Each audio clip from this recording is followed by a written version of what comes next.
नमस्कार नमस्कार। बिहार दरोगा और बिहार सीजीएल 4 करंट अफेयर उसमें महत्वपूर्ण होता है। करंट अफेयर का हम सीरीज आप लोग को निशुल्क और साइंस का भी सीरीज निशुल्क उपलब्ध करा रहे हैं। आज दूसरा वीडियो है। हर वीडियो में जो क्वेश्चन है वो बहुत महत्वपूर्ण है, एग्जाम के दृष्टिकोण से बहुत ही ज्यादा महत्वपूर्ण है। तो आइए हम लोग पुनः देखते हैं इसको। किस राज्य में भारत के पहले तितली अभयारण्य का उद्घाटन किया गया है? किस राज्य में किया गया है? तो केरल। जी हाँ, याद रखेंगे, केरल में भारत का पहला तितली अभयारण्य जो है इसका उद्घाटन किया गया है। सीधा एग्जाम में आपसे प्रश्न पूछेगा कि कौन सा वो राज्य है, तो वो आप बताने वाले हैं कि केरल है वो राज्य। क्लियर है? आइए हम आते हैं अगले सवाल पर। अगला सवाल देखिए क्या कह रहा है। हाल ही में किस राज्य में बोनालू उत्सव मनाया गया है? तो बोनालू उत्सव जो है यह मनाया गया है तेलंगाना में। कहां में? तेलंगाना में। और यह काली माता की पूजा से संबंधित है।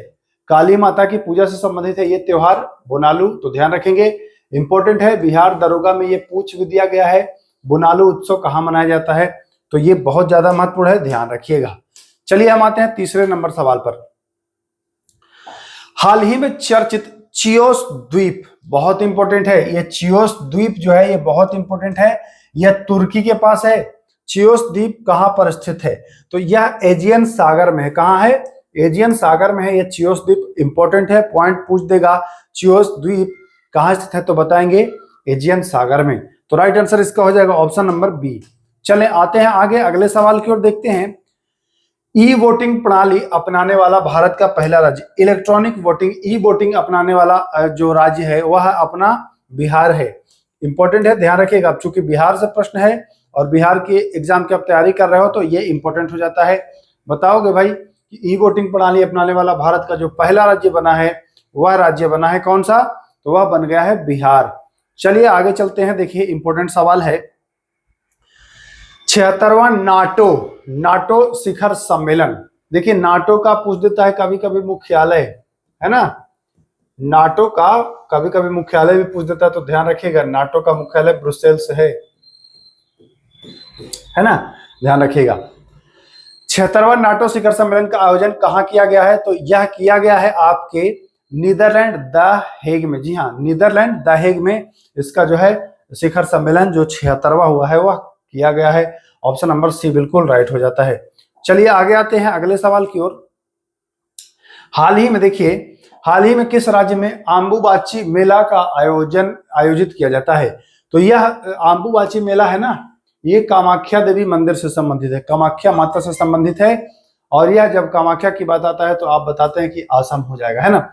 यह मंदिर इस मेला जब होता है तो 3 दिन ये मंदिर बंद रहता है। कितने दिन? 3 दिन।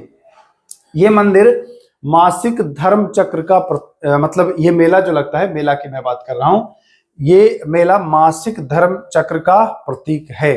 तो इंपॉर्टेंट पॉइंट ध्यान रखिएगा, कामाख्या माता से संबंधित। तो ऑप्शन नंबर ए बिल्कुल राइट हो जाएगा, आसम हो जाएगा। क्लियर है? आइए भैया क्लियर है। चलिए, हाल ही में चर्चा में रहा वन कचरला परियोजना। देखिए थोड़ा सा नाम टेढ़ा है लेकिन इंपॉर्टेंट है, पूछेगा। वन कचराला परियोजना का संबंध किस राज्य से है? बिहार है, उत्तर प्रदेश है, मध्य प्रदेश है या आंध्र प्रदेश है? वन कचराला परियोजना जो है यह आपका आंध्र प्रदेश से संबंधित है। इंपॉर्टेंट है, ध्यान रखेंगे, आंध्र प्रदेश से संबंधित है। क्लियर हो गया? क्लियर हो गया। चलिए देखिए, मैं ज्यादा समय नहीं लेता हूं, फर्जी है ना, जो काम की बातें हैं वही करता हूं। एग्जाम में आपसे यही पूछेगा, वो आप याद कर लीजिए सीधा। किस राज्य में मुख्यमंत्री सेहत योजना शुरू की गई है? मुख्यमंत्री सेहत योजना, तो भैया सेहत योजना शुरू किया गया है आपके कहां में? पंजाब में। मुख्यमंत्री सेहत योजना की शुरुआत पंजाब में हुई है। इंपॉर्टेंट है, ये भी ध्यान रखिएगा। देखिए जो इंपॉर्टेंट कौन होता है जानते हैं? जहां कोई महिला विशेष का नाम हो या कोई नेता वगैरह का नाम आ जाए, इंपॉर्टेंट है ना, या रक्षा संबंधित हो या कोई राज्य सरकार के द्वारा जारी किया गया कोई पहल हो, तो वो इंपॉर्टेंट हो जाता है ज्यादा।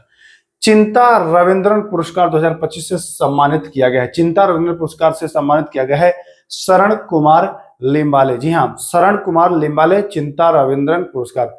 एक बहुत अच्छा पुस्तक लिखे थे, तो वो पुस्तक अगर आप लोग को याद है तो कमेंट कर सकते हो, शरण कुमार लिम्बाले की पुस्तक कौन सी थी। चलिए, बिहार राज्य की बात है तो इंपॉर्टेंट है ही। बिहार राज्य सरकार ने सरकारी नौकरियों में महिलाओं को कितना आरक्षण देने के लिए अधिविधान नीति को मंजूरी दी है? अधिविधान नीति को मंजूरी दी है। ये पता नहीं अधिविधान है क्या है, टाइपिंग मिस्टेक भी हो सकता है। तो आपको याद रखना है कि 35% मंजूरी दी है। कितना प्रतिशत? 35% मंजूरी दी है, ध्यान रखिएगा। 35% है ना, नौकरियों में छूट की बात की गई है। चलिए, कौन सा देश भारतीय यात्रियों के लिए यूपीआई सेवाएं देने वाला पहला कैरिबियाई देश बन गया है? देखिए, जैसे आप फोन पे यूज करते हो, गूगल पे, पेटीएम या भीम कोई ऐप यूज करते हो, तो यूपीआई से ये सब कनेक्ट है। तो भारत में तो ये है ही यूपीआई। ये भारत के बाहर और वैसा देश जो कैरिबियाई देश किस श्रेणी में आता हो, कैरिबियाई देश है वो, तो कैरिबियाई देश भी अब यूपीआई को मान्यता दे रहा है। और वो देश कौन सा है?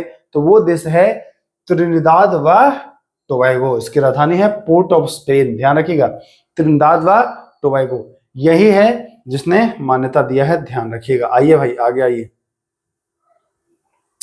हाल ही में प्रधानमंत्री नरेंद्र मोदी को कौन सा देश अपना, मतलब किस देश ने, है ना, सर्वोच्च नागरिक सम्मान grand collar of the order of the cross, Sardar cross, है ना, प्रदान किया है? किस देश ने प्रदान किया है? मतलब अपना सर्वोच्च नागरिक सम्मान जो नागरिकों को मिलता है। जैसे भारत का सर्वोच्च नागरिक सम्मान क्या है? भारत रत्न है ना, भारत रत्न मिलता है। तो वैसे ही ये कौन सा देश है? ब्राजील है। ब्राजील का सर्वोच्च नागरिक सम्मान यही है, grand collar of the order of the Sardar cross, है ना। तो ये मोदी जी को दिया गया है, ब्राजील के द्वारा दिया गया है, ध्यान रखिएगा।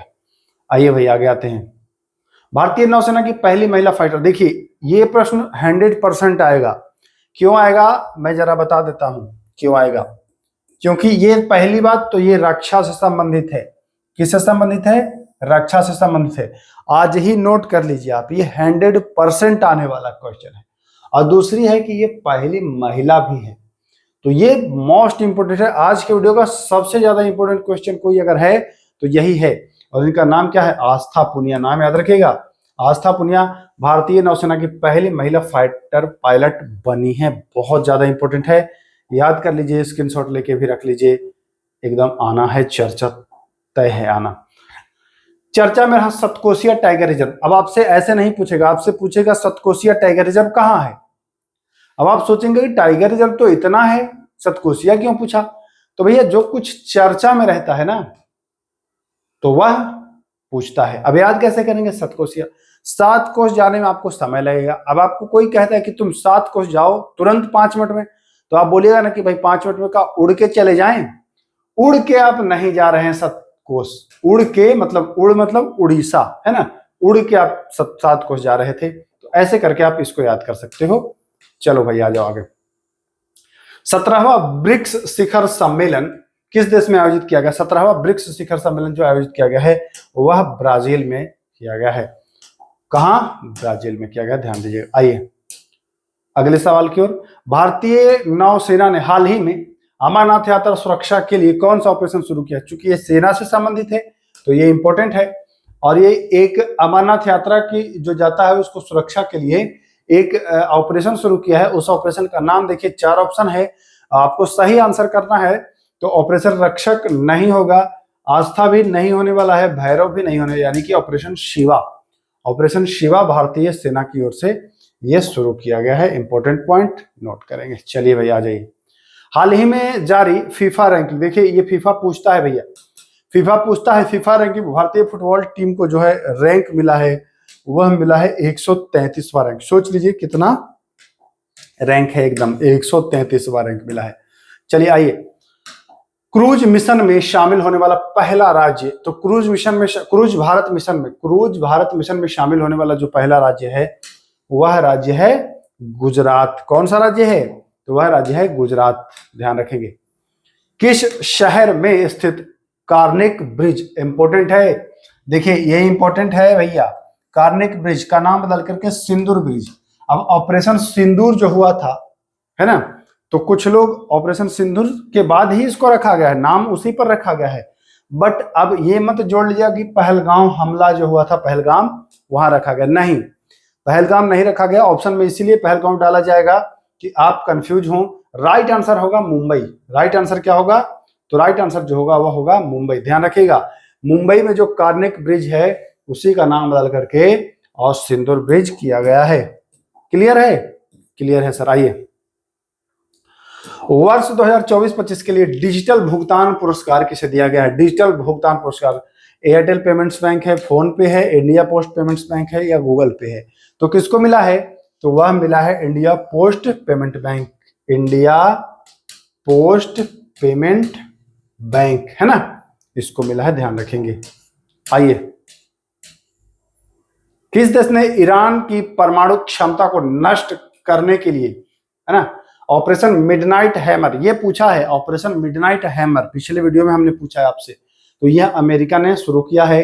और ईरान पर जो हमला किया था, परमाणु हमला, तो वो अमेरिका ने किया था ऑपरेशन मिडनाइट हैमर। तो याद रखिएगा कौन सा देश था?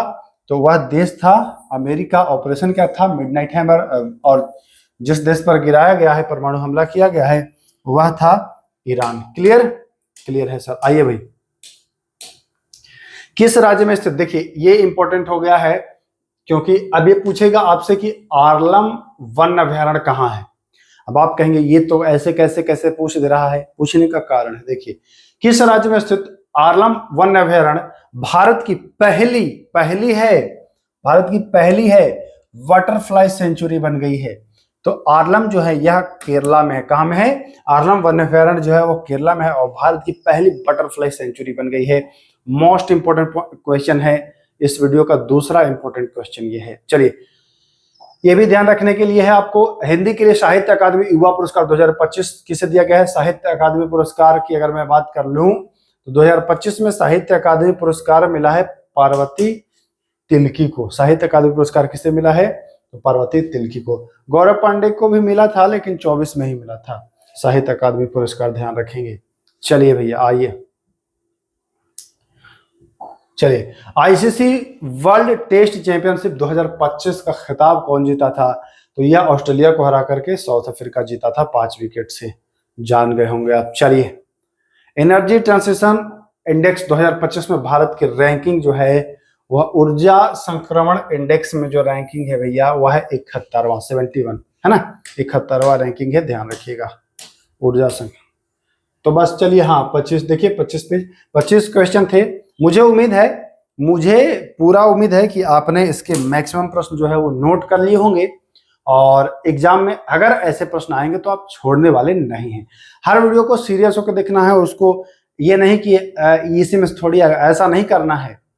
कौन सा क्वेश्चन आ जाएगा इसकी कोई गारंटी नहीं है। देख ही रहे हैं आप लोग एग्जाम दे रहे हैं, तो बिहार एसएससी सीजीएल में भी और दरोगा जो आने वाला है उसमें भी बहुत ज्यादा महत्वपूर्ण है।